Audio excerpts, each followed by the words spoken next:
Sinira ng mga otoridad ang nasa 300,000 pisong halaga ng mga tsinelas na pineke ang brand o tatak. Pinag-aaralan naman ng otoridad ang pagdodonate ng mga nasabat na smuggled na bigas sa mga lugar na nangangailangan. Balitang hatid ni Mark Zambrano.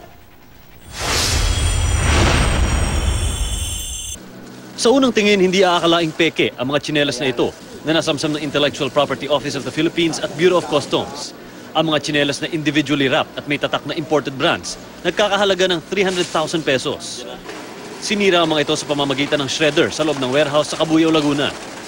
150 to 200 pesos lang ang halaga ng mga peking tsinelas, kumpara sa 1,500 to 2,500 pesos na original.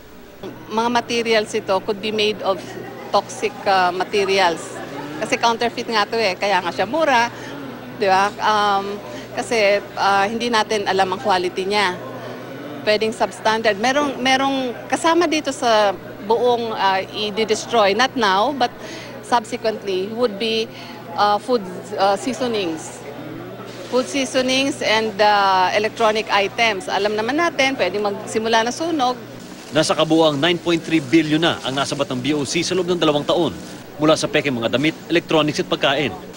Hindi raw ito maaaring basta i-donate ng BOC. Yun ang unang ginawa pero ayaw ng brand owners. Oo, kasi baka nga naman, well, kanila ng call yun di ba? Oo. So sabi nga nung iba, bakit? Sabi nila, hindi namin pwedeng gawin yun. Kami sa customs, we cannot just do it.